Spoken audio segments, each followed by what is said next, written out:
So మనం ఈ సెషన్లో 5th March current affairs discuss అయిపోతున్నాం. 5th మార్చ్ దీనిలో 1 by 1 కాన్సెప్ట్ మనం డిస్కస్ చేస్తూ వద్దాం. మొదటిగా Cuttack Rupa Tarakasi Banglar muslin got a GI tag అని GI ట్యాగ్. మనకి GI ట్యాగ్ అనేది రీసెంట్ మంత్స్ లో మనకి జనరల్ గా GI ట్యాగ్ రిలేటెడ్ గా క్వశ్చన్స్ అంటే ఎక్కువ GI ట్యాగ్స్ ని కూడా అనౌన్స్ చేస్తున్నారు కదా. జియోగ్రఫికల్ ఇండికేషన్ అంట, geographical indication tag or indication. ఇది దేన్ని రిప్రజెంట్ చేస్తుందంటే ఒక వస్తువు అది ఎక్కడ, దాని ఆర్జిన్ ఏంటి, ఆ ప్రొడక్ట్ యొక్క ఆర్జిన్ ఏంటి, ఎక్కడ పుట్టింది అది అని తెలియజేస్తుంది. వీటిని ఏమంటారంటే ఈ GI ట్యాగ్స్ నే ఇంటలెక్చువల్ ప్రాపర్టీ రైట్స్ అంటారు, IPRలు అంటారు. ఇంటలెక్చువల్ ప్రాపర్టీ రైట్స్ అని చెప్తారు అనమాట. Department for promotion of the industry and internal trade, department for promotion of industry and internal trade, DPIIT అంటాం మనం. ఈ DPIIT ఏంటి అని అంటే ఇది ministry of commerce and industries, ministry of commerce and industries, ministry of commerce and industries కింద work చేసే entity అనమాట ఇది. ఇండియాలో GI ట్యాగ్ ని అనౌన్స్ చేసేది ఎవరు అని అంటే DPIIT అనమాట. ఏ మినిస్ట్రీ కింద ఉంటుంది అని అంటే ministry of commerce and trade, industry, commerce and industry. GI registration ఒక ఏరియాకి ఇస్తారు, ఒక వస్తువుకి ఇస్తారు, ఒక ట్రేడర్కి ఇవ్వరు, మళ్ళీ ట్రేడర్కి ఇవ్వరు. But once a product gets the registration, traders dealing in the product can apply to sell it with the GI tag, GI logo తోటి హోల్డ్ చేసుకోవచ్చు వాడు. తర్వాత ఇక్కడ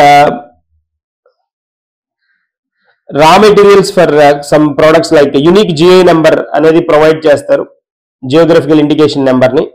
ఇది ఇట్లా కనుక ఐడెంటిఫై చేస్తే వాటికి జనరల్గా మనం raw materials for such products ఏముండాలంటే do not have to come from that region, ఆ రీజియన్ నుంచి రావాల్సిన అవసరం లేదు raw material, unless it is an agriculture tag అనమాట. అది ఆ పాయింట్ మనం క్యాచ్ చేయాలి. ఈ geographical indication of the goods registration and protection act ఒకటి ఉంది, రిజిస్ట్రేషన్ అండ్ ప్రొటెక్షన్ యాక్ట్ 1999. దీన్ని బేస్ చేసుకొని ఈ యాక్టివిటీస్ అన్ని వీటి రికగ్నైజ్ చేయడం ఇలా జరుగుతుంది అనమాట.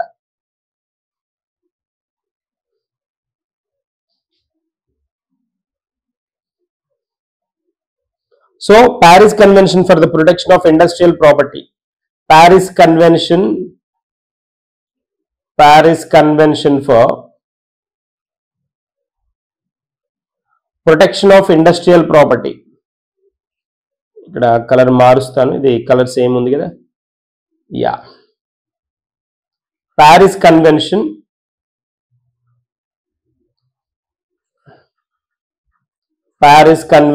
for protection of industrial property.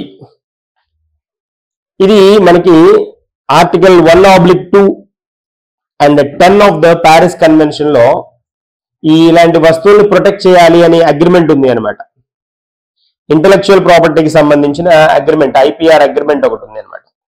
దానిలో ఫాలో అయ్యే నేషన్స్ అన్ని ఈ జియోగ్రఫికల్ ఇండికేషన్ ట్యాగ్ ని అనౌన్స్ చేస్తూ ఉంటారు.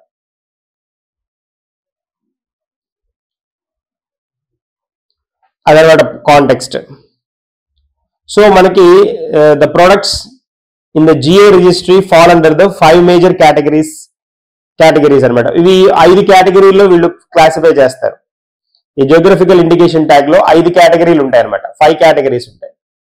ఏమేమి కేటగిరీస్ ఉండొచ్చు అని అంటే అగ్రికల్చర్ ఉండొచ్చు, ఫుడ్ స్టఫ్, ఫుడ్ ఐటమ్స్ ఉండొచ్చు, హ్యాండీక్రాఫ్ట్స్ ఉండొచ్చు, మ్యానుఫ్యాక్చర్డ్ గూడ్స్ ఉండొచ్చు, తర్వాత న్యాచురల్ ఉండొచ్చు, న్యాచురల్ గా ఈ ఐదు ప్రొడక్ట్స్ ఉండొచ్చు.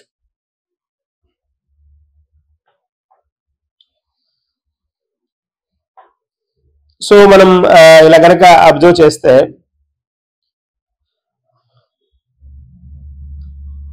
జిఐ ట్యాగ్ 5 మేజర్ కేటగిరీస్ లో ఇస్తారని చెప్పుకున్నాం కదా.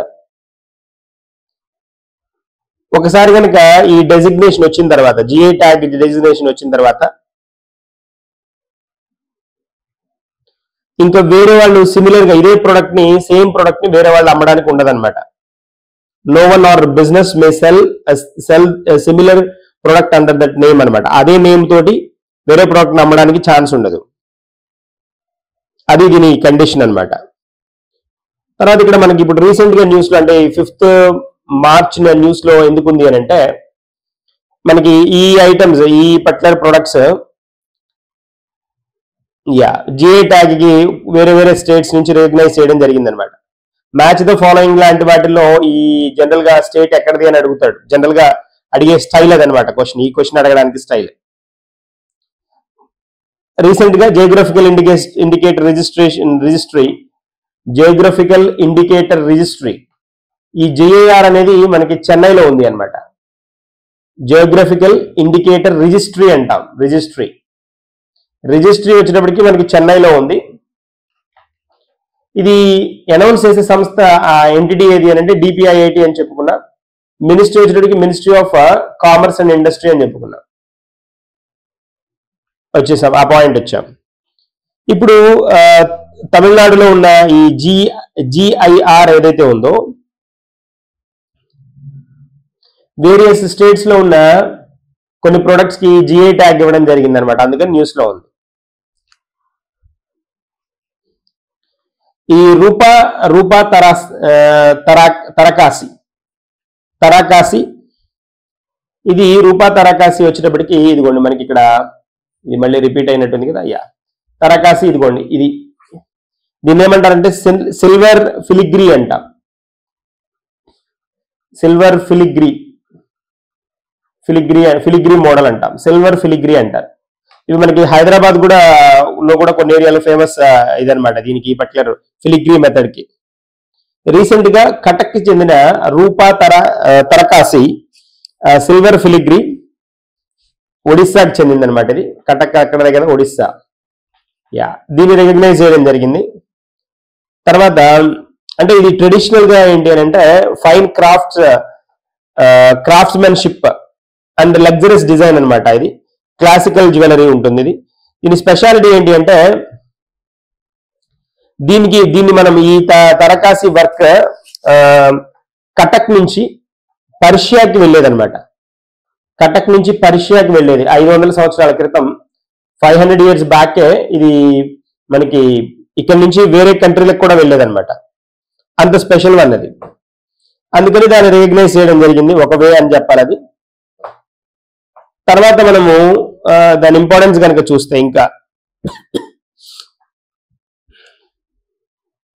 ఇంకొన్ని పాయింట్స్ కనుక, అడిషనల్ పాయింట్స్ కనుక చూస్తే, దీంతో పాటు బంగ్లార్ మస్లిన్ అనేది ఇదిగోండి ఇక్కడ మనకు కనిపిస్తుంది కదా, Banglar muslin. This the one muslin cloth.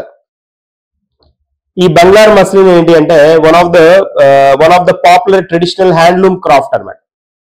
Handloom craft ఇది. హ్యాండ్లూమ్స్ కూడా ఇస్తారని చెప్పుకున్నాం కదా. Handloom crafts of Bengal, West Bengal. So ఇది మనకి మస్లిన్ క్లాత్ తోటి చేస్తారు. యూజ్ ఆఫ్ కాటన్ అన్నమాట. సో ఇది దీనికి ఒక స్పెషాలిటీ కూడా ఉంది. ఈ కాటన్ ప్లాంట్ ఏవైతే ఇక్కడ ఒరిజినల్లీ మస్లిన్ అనేది ఒక కాటన్ ప్లాంట్ అన్నమాట. ఒక స్పెషల్ కాటన్ ప్లాంట్ నుంచి చేసిన దాన్ని మస్లిన్ అంటారు. స్పెషల్ కాటన్ ప్లాంట్ నుంచి అన్నమాట. దాన్ని పుటీ కర్పస్ అంటారు. పుటీ కర్పస్ అంటారు. సో ఇది జనరల్ గా ఆ బ్రహ్మపుత్ర ఏదైతే మనకి ఈ బ్రహ్మపుత్ర నది పరిసర ప్రాంతాల్లో ఈ కాటన్ పండుతుంది అనమాట. స్పెషల్ గా ఈ పుతి కర్ప్సా అనే కాటన్ బ్రీడ్ నుంచి వచ్చిన దాన్ని మనం మస్లిన్ క్లాత్ అంటాం అనమాట. ఇవి మనం కనుక గమనిస్తే బ్రిటిష్ వాళ్ళు రూల్ చేసే టైంలో, ఈస్ట్ ఇండియా కంపెనీ వాళ్ళు రూల్ చేసే టైంలో 19th సెంచరీలో అనమాట. 19th సెంచరీలో వీళ్ళ ట్రెడిషనల్ గా వీళ్ళు ఈ కాటన్ నుంచి ప్రొడ్యూస్ చేసే మెథడ్ ని తీసేసేసి వీళ్ళు మెషన్స్ ని ఇంట్రొడ్యూస్ చేయడం జరిగింది అనమాట. అక్కడ మిషన్ మేడ్ ఫ్యాబ్రిక్స్ ని ఇంట్రొడ్యూస్ చేయడం జరిగింది అనమాట. సో దానికి అంత హిస్టరీ ఉంది. తర్వాత నర్సాపూర్ క్రోచెట్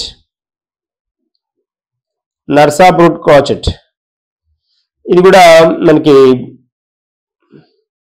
ట్యాగ్ లో ఉంది.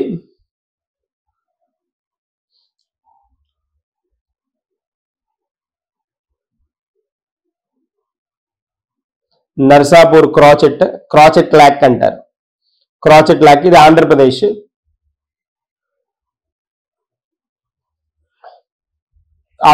కదా, వెస్ట్ గోదావరి డిస్టిక్ లో ఉన్న నర్సాపూర్, అది దీనికి ఈ టైప్ ఆఫ్ ఇదిగోండి ఇదే క్రాచెట్ లాక్ అంటారు. వీటికి ఫేమస్ అనమాట.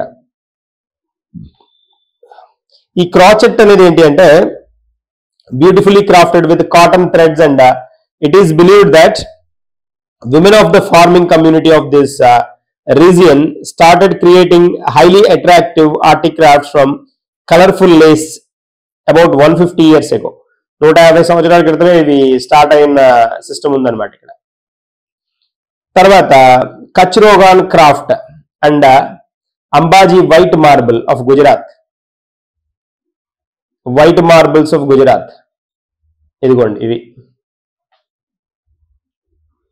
Kutch Rogan craft. Ancient textile art అనమాట. ఇది దాదాపుగా 400 సంవత్సరాలకి నుంచి ఉన్న ఆర్ట్ ఇది. రోగాన్ ఆర్ట్ అంటారు. సో క్వశ్చన్ అలాగే అడుగుతాడు, రోగాన్ ఆర్ట్ ఎక్కడికి సంబంధించింది? కచ్ రీజియన్ ఆఫ్ గుజరాత్ కదా, కచ్ రీజియన్. మనకి ఆ మ్యాప్ లో ఇలా ఈ షేప్ లో కనిపిస్తుంది కదా. వెస్ట్ సైడ్, వెస్టర్న్ ఘాట్స్ వైపు, అది పార్ట్ అనమాట. West side. So yellow, white and red, blue, green are the most frequently used colours. దీనిలో ఎక్కువగా యూజ్ చేసే కలర్స్ అనమాట. Rogan art is very well known for its tree of life. ఇట్లా చెట్లు ఉండడం, దానిలో కొన్ని జంతువులని వాటిని యాడ్ చేయడం అలా జరుగుతుంది అనమాట ఈ మెథడ్ లో. ఒక స్పెషల్ వన్ అనమాట. తర్వాత Risa textile of Tripura. One of the garments worn by the tribal women in Tripura called రిసా అంటారు. దీనికి కూడా చాలా హిస్టరీనే ఉంది అనమాట. ఒక కమ్యూనిటీ స్పెషల్ గా వీటిని వీవ్ చేస్తారనమాట. రియాంగ్ అనే కమ్యూనిటీ వీటిని వీవ్ చేస్తారు.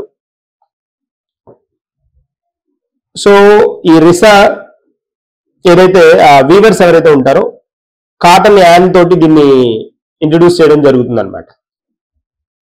ఇదిగోండి మనం లాక్ బ్యాంగిల్స్ ఆఫ్ హైదరాబాద్. ఇది కూడా జిఐ ట్యాగ్ వచ్చింది. Lac bangles. లార్డ్ బజార్ అంటాం కదా, హైదరాబాద్ లో. మెయిన్ ప్రొడక్షన్ సెంటర్ అనమాట ఈ బ్యాంగిల్స్ ప్రొడక్షన్ సెంటర్. అది దాదాపుగా 500 years హిస్టరీ ఉంది దీనికి కూడా. డ్యూరింగ్ మొఘల్ పీరియడ్ లో వీటిని ఇంట్రడ్యూస్ చేయడం జరిగింది అనమాట. దాదాపు ఇక్కడ ఈ 6,000 పైగా ఫ్యామిలీస్ ఈ వర్క్ మీద బ్రెడ్ అండ్ బటర్ ని హోల్డ్ చేస్తున్నారు అనమాట. వాళ్ళకి ఇదే జీవనాధారం అనమాట. తర్వాత Majuli mask and Majuli manuscript painting. Majuli ఈ వర్డ్ మనం ఏన్షియంట్ హిస్టరీలో కూడా వింటాం కదా మజూలీ. ఈ మజూలీ మాస్క్ ఆఫ్ అస్సాం ఏంటి అని అంటే స్పెషాలిటీ ఏంటి అంటే initiated by Srimanta Sankaradeva in the 15th century. 15th century లో శంకరదేవ అనే ఆయన పర్సన్ ఇంట్రడ్యూస్ చేశారనమాట దీన్ని. These mask were developed for it to be used in the Bhavana's. Traditional డ్రామాలో ఏవైతే ఉంటాయో అస్సాంలో జరిగే ట్రెడిషనల్ డ్రామాల్లో వీటిని వాడతారనమాట. ట్రెడిషనల్ డ్రామాస్ లో వాడతారు. డిఫరెంట్ వెరైటీస్ వీటిలో ఇంట్రడ్యూస్ చేయడం జరుగుతుంది అనమాట. హెడ్ అండ్ బాడీ మాస్క్లు, హెడ్ మాస్క్లు ఇలా ఇంట్రడ్యూస్ చేయడం జరుగుతుంది. మనకి మజూలీ మ్యాన్స్క్రిప్ట్ పెయింటింగ్స్ కూడా, మజూలీ మ్యాన్స్క్రిప్ట్ పెయింటింగ్స్ ఇవి ఏంటి అని అంటే, మజూలీ మ్యాన్స్క్రిప్ట్ పెయింటింగ్స్ ఏంటి అని అంటే రైటింగ్స్ అనమాట, తాళపత్ర గ్రంథాలు లాగా ఉంటాయి అనమాట మ్యాన్స్క్రిప్ట్వి. ఇవి కౌ డంగుతోటి, తర్వాత కౌ డంగుతోటి, సాయిల్ తోటి, మట్టితోటి వీటిని తయారు చేస్తారనమాట. ఇది ఈ మ్యాన్స్క్రిప్ట్స్ ని. తర్వాత వీటి మీద శాస్త్రీయ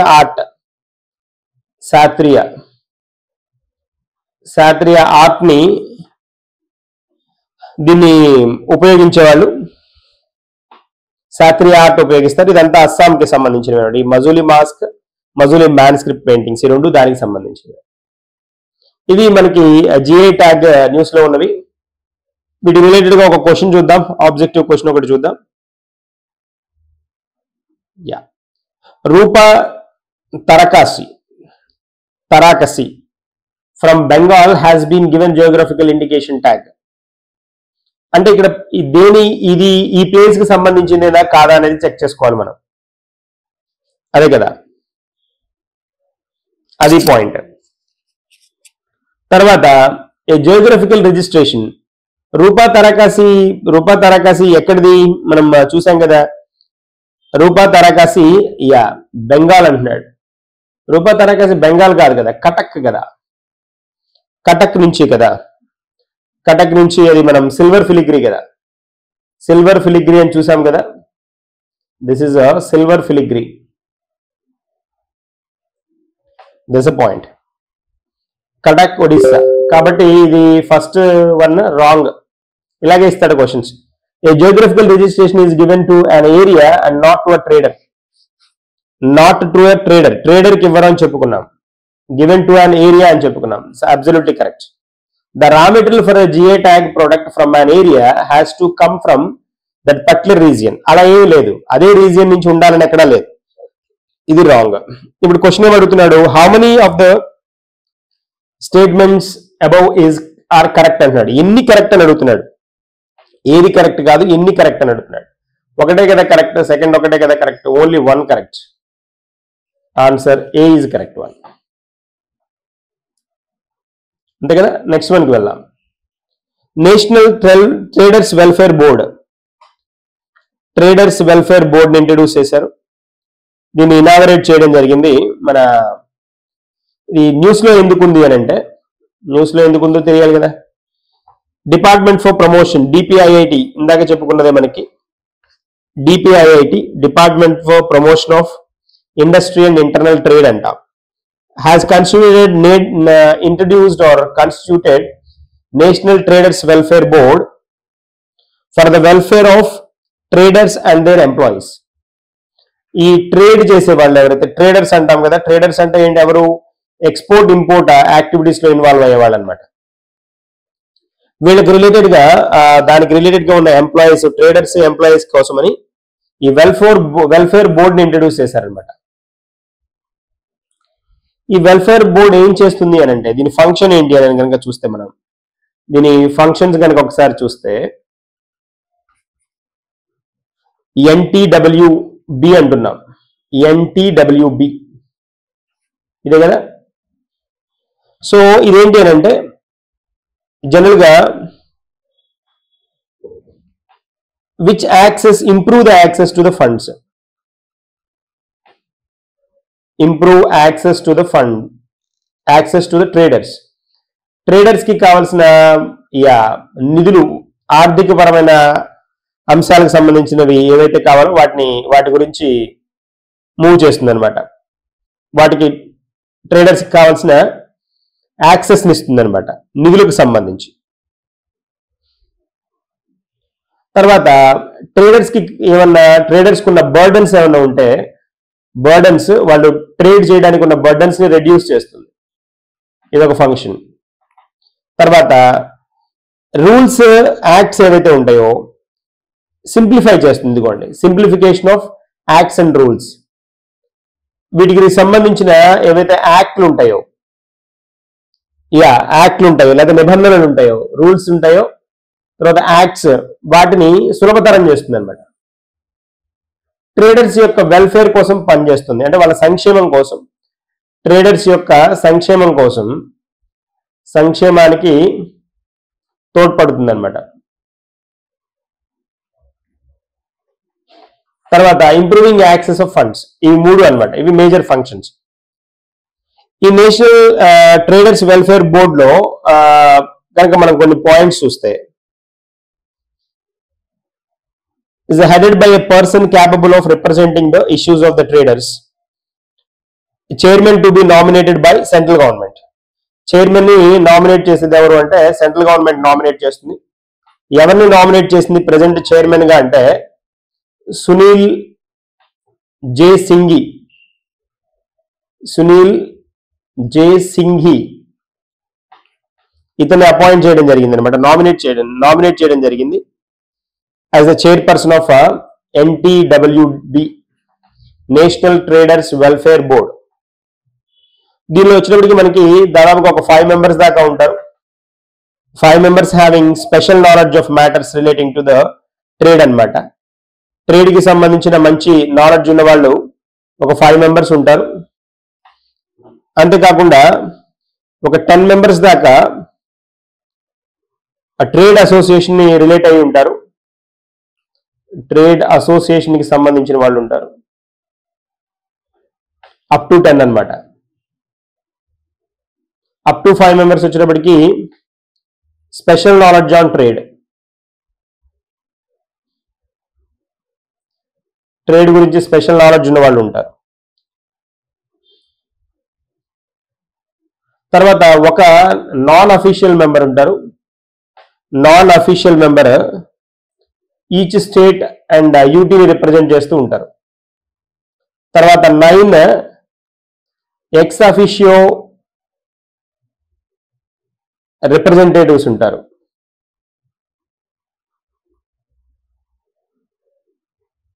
తర్వాత జాయింట్ సెక్రటరీ ఎవరైతే ఉన్నారో, joint secretary DPIIT dealing with the internal trade.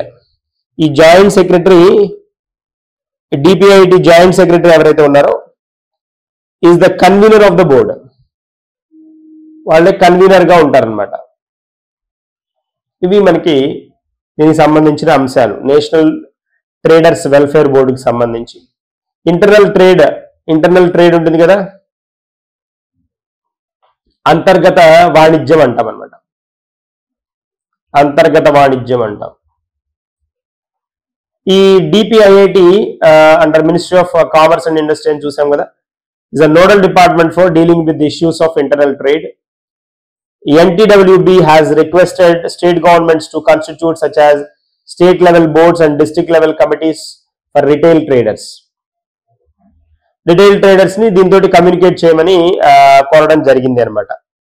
That's a point. తర్వాత ఎల్లో స్టోన్ నేషనల్ పార్క్, ఇది న్యూస్ లో ఉంది. నిన్న ఎల్లో స్టోన్ నేషనల్ పార్క్ ఇది ఎక్కడ ఉంది అని అంటే మనకి, అంటే ఎందుకు న్యూస్ లో ఉంది అని అంటే, న్యూస్ లో ఉండడానికి రీజన్ ఏంటి అని అంటే స్పెషల్ రీజనే ఉంది. ఇది మనకి వెస్టర్న్ యునైటెడ్ స్టేట్స్ లో న్యాచురల్ వండర్ గా చెప్తారనమాట. దాదాపుగా ఇది north west corner of Wyoming north west corner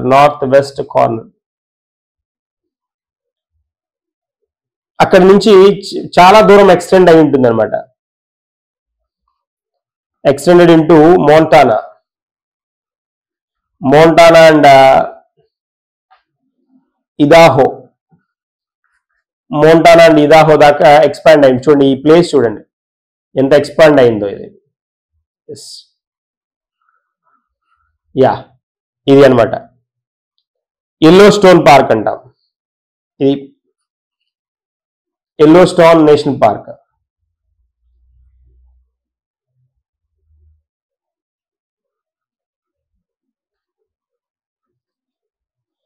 so world's first national park, the first national park in the world. ఏ విధంగా ఫస్ట్ నేషనల్ పార్క్ అంటే అసలు ఫస్ట్ రికగ్నైజ్ చేసిన ఫస్ట్ నేషనల్ పార్క్ ఇది ప్రపంచంలోనే. 1872లోనే దీన్ని నేషనల్ పార్క్ గా రికగ్నైజ్ చేశారన్నమాట. World's first national park. యా దీన్ని మనకి యుఎస్ లో ఎస్టాబ్లిష్ చేశారు. స్పెషల్ ఏంటి అని అంటే వైల్డ్ లైఫ్ హెవెన్ గా పిలుస్తారు దీన్ని. చాలా wild life animals, wild life ఇంకా ఇంత పెద్దది అని అంటే వరల్డ్ లైఫ్ ఖచ్చితంగా ఉంటుంది కదా. World life in the natural habitat. Natural habitat కి మనకి ఇది ఒక స్వర్గంగా ఉంటుంది అనమాట. అంతేకాకుండా ఏంటి అని అంటే టూరిస్ట్ ప్లేస్ కూడా, బెస్ట్ టూరిస్ట్ ప్లేస్ కూడా.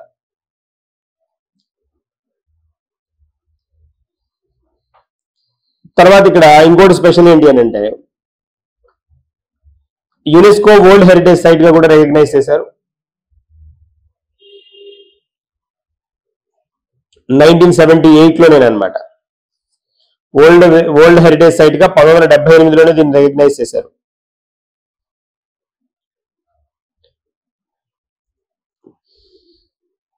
ఇక్కడ చాలా స్పెషాలిటీస్ ఉన్నాయన్నమాట. It's a source of high protein food. ఇక్కడ a tray of the stuff has proteins equal to 35 chickens. అంత ప్రోటీన్ ఉన్న ఫుడ్ కూడా ఇక్కడ అవైలబుల్ గా ఉంటుందని చెప్పారు. చాలా స్పెషల్ గా ఓవరాల్ గా ఇదిగోండి, చాలా స్పెషల్. 1978లోనే దీన్ని యునెస్కో వరల్డ్ హెరిటేజ్ సైట్ గా అబ్జర్వ్ చేశారు. World heritage site.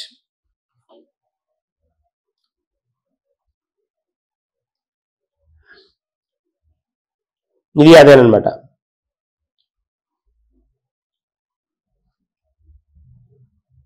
This is the one. Next one కి వెళ్దాం. మహిమా ధర్మ ఆఫ్ ఒడిస్సా. ఈ యొక్క స్పెషల్ ఇది న్యూస్ లో ఎందుకు ఉంది అని అంటే, న్యూస్ లో ఉండడానికి రీజన్ మన president of India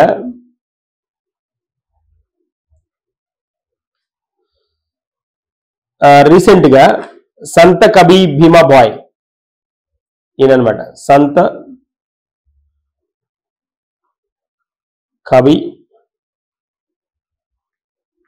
Bhima bye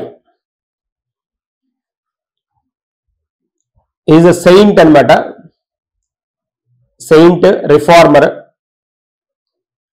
belonging to మహిమా ధర్మ. మహిమా ధర్మాకి సంబంధించిన సెయింట్ రిఫార్మర్ కూడా ఇతను. సోషల్ ఈక్వాలిటీ కోసం ఫైట్ చేసిన పర్సన్ అనమాట. సోషల్ ఈక్వాలిటీ, సామాజిక సమానత్వం కోసం, సమానత్వం దీనికోసం పాటుపడిన వ్యక్తి అనమాట. Very special person. ఎక్కడ అంటే మనకి ఒడిస్సా అని చెప్పుకుంటున్నాం కదా, ఒడిస్సా. ఈ టెంపుల్ కూడా అక్కడే ఉంది. ఈ మహిమా ధర్మ టెంపుల్ కూడా అక్కడే లొకేట్ అయిందనమాట. రాజర్ ఖోల్ ఇతని బర్త్ ప్లేస్ అనమాట ఒడిస్సాలో. అక్కడే మనకి టెంపుల్ కూడా లొకేట్ అయింది. దాదాపుగా మనకి 18th సెంచరీలో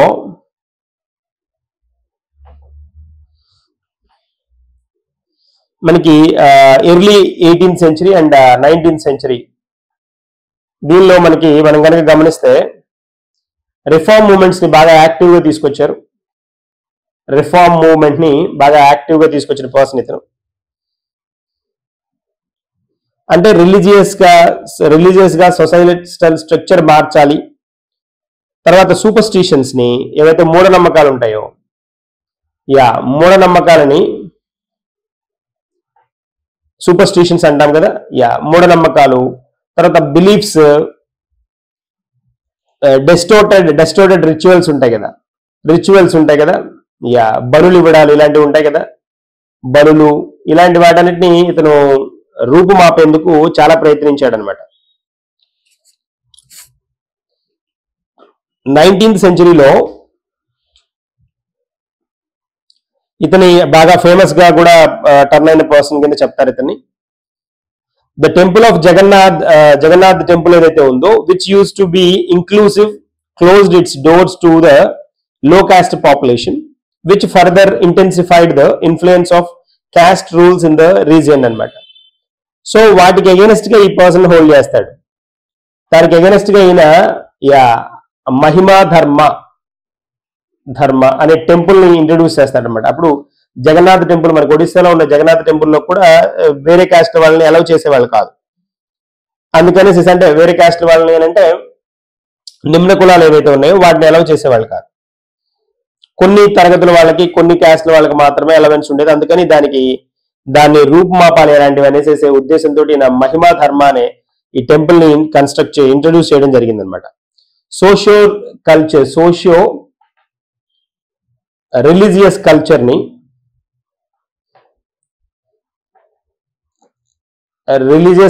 రియాలిటీని ఈయన చూపించడం జరిగింది అనమాట. అంటే క్యాస్ట్ సిస్టమ్ కి అగేనెస్ట్ గా. ఈ మహిమా ధర్మ వచ్చేటప్పటికి మనకి మహిమా స్వామి ఆర్ మహిమా గొసైన్ అంటారు ఈయన్ని. ఈయన చాలా ప్రముఖమైన పాత్ర పోషించాడు అనమాట ఈ రిలీజియస్ ల్యాండ్స్కేప్ లో 18th, 19th సెంచరీ మధ్య ఒడిస్సాలో అనమాట.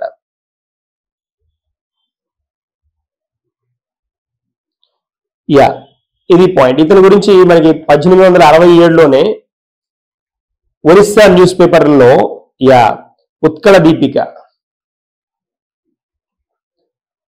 దీపిక అనే న్యూస్ పేపర్ లో 1867లోనే బ్రిటిష్ రూల్ జరుగుతున్నప్పుడే ఇతని గురించి రాయడం జరిగింది అనమాట.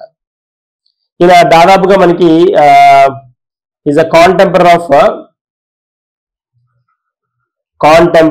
ఆఫ్ రాజా రామ్మోహన్ రాయ్ అని చెప్తారు. రాజా రామ్మోహన్ రాయ్ ఈయన సోషల్ రిఫార్మరే కదా, సమకాలీకుడు అనమాట. సమకాలీకుడు ఎవరికి? రాజా రామ్మోహన్ రాయ్కి సమకాలీకుడిగా చెప్తారు ఇతను. అంతేకాకుండా రామకృష్ణ పరమహంస, వీళ్ళందరూ ఒకే టైం వాళ్ళు కదా. రామకృష్ణ పరమహంస అండ్ స్వామి దయానంద సరస్వతి,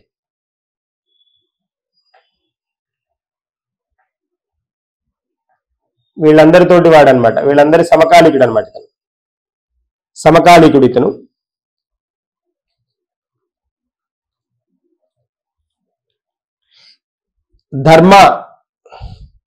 ఇతను ధర్మాన్ని అనే పదాన్ని ఎంఫసైజ్ చేస్తూ అద్వైత బాధ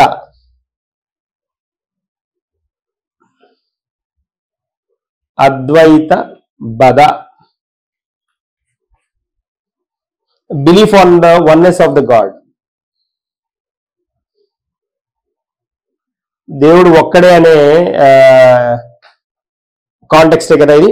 దీన్ని ధర్మాన్ని ఈ ఉద్దేశంతో ఇంట్రడ్యూస్ చేయడం జరిగింది అనమాట. వన్నెస్ ఆఫ్ ద గాడ్ అనేసి, అద్వైత బాధ. ఈ మహిమా గొసైన్స్ శిష్యులు ఎవరైతే ఉన్నారో, ఈ శిష్యుల్ని ఇతని శిష్యుల్ని ఏమంటారు అని అంటే డిసిపుల్స్ కదా. వీళ్ళ శిష్యుల్ని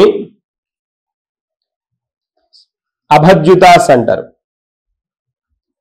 అభద్యుదాస్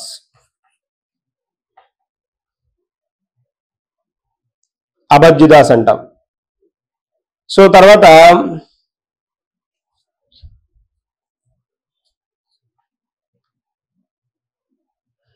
ఇంకొకటి కూడా ఉంది ఇక్కడ. ఫేమస్ పార్ట్ ఏంటి అని అంటే, ఇంకొకటి ఒక మేళా కూడా జరుగుతుంది ఇక్కడ, మహిమా గడి. మహిమాగడి రిలీజియస్ సీట్ ఆఫ్ ద ధర్మ అంట. రిలీజియస్ సీట్ ఆఫ్ ధర్మ. ఇది ఎక్కడ ఉంది అని అంటే మనకి జొరాంద దెన్కనాల్.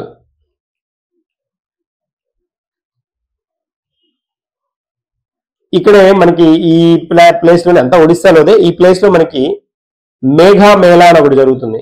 మేఘా మేళా ప్రతి సంవత్సరం అనమాట.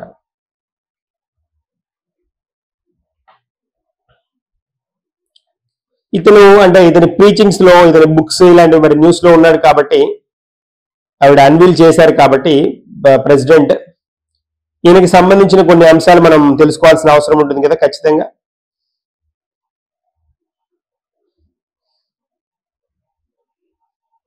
ఇక్కడ ఈయన ఈ adhere to the principles, like ఈయన ఫాలో అయిన ప్రిన్సిపల్స్ లో ట్రూత్ ఒకటి, నాన్ వైలెన్స్ ఒకటి, belief in immortality and rebirth. ఈయన ప్రిన్సిపల్స్ అన్నమాట అవి. సో ఇలాగా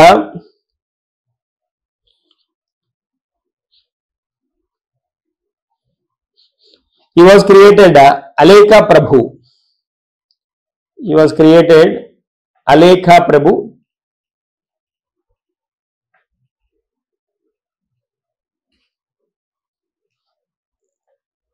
Pure and without vice, the root of all creations అంటారు. సో ఈ Mahima Gosain, the adherents of Mahima Gosain are Dharmis. ఇతని ఫాలోవర్స్ ని ఏమంటారు అని అంటే, శిష్యులు ఇందాక మనం చూసింది. అడ్హియరెంట్స్ ఉంటారు. అడ్హియరెంట్స్ అంటే ఇతన్ని వెంట ఉండేవాళ్ళని ధార్మిస్ అంటారు. And true Dharmi has to abstain from practices like idol worship.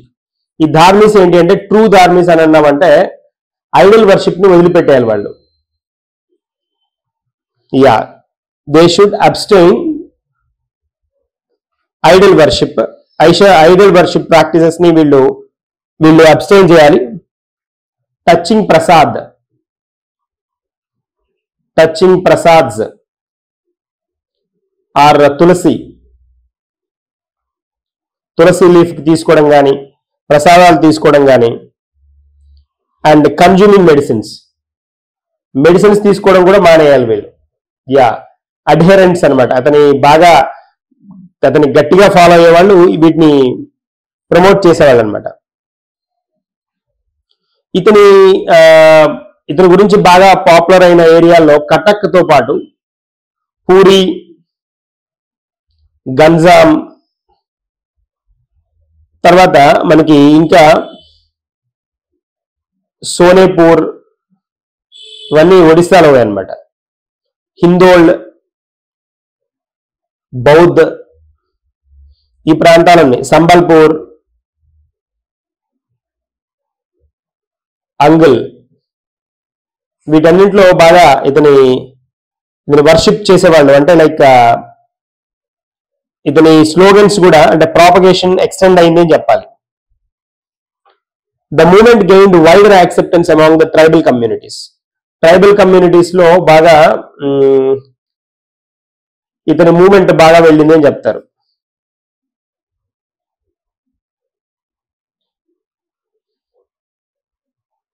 So బాగా ట్రైబల్ కమ్యూనిటీస్ లోకి బాగా వెళ్ళింది. బ్రాహ్మణల్ హైరార్కీ ఉంటాయి కదా, బ్రాహ్మణికల్ హైరార్కీలో రీచ్ తక్కువ, ఇది బాగా వెళ్ళలేదు, ఓన్లీ ట్రైబల్ కమ్యూనిటీలోనే బాగా వెళ్ళింది ఇది ఇతని గురించి అని చెప్తారనమాట. సంత కబి భీమాబాయ్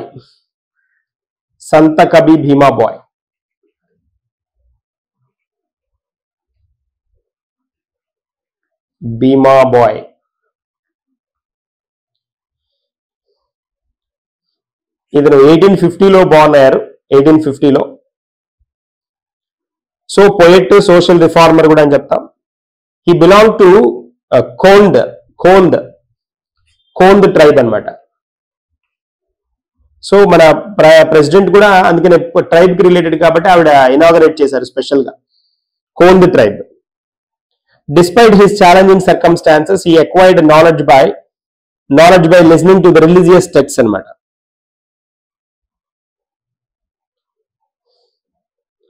కోర్ ఎలిమెంట్స్ ఇందాక మనం చెప్పుకున్నాం.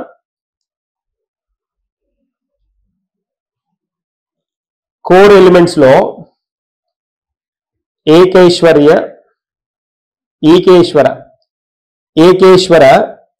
బ్రహ్మవాద, ఏకేశ్వర బ్రహ్మవాదం ఇతని కోర్ ఎలిమెంట్ అన్నమాట.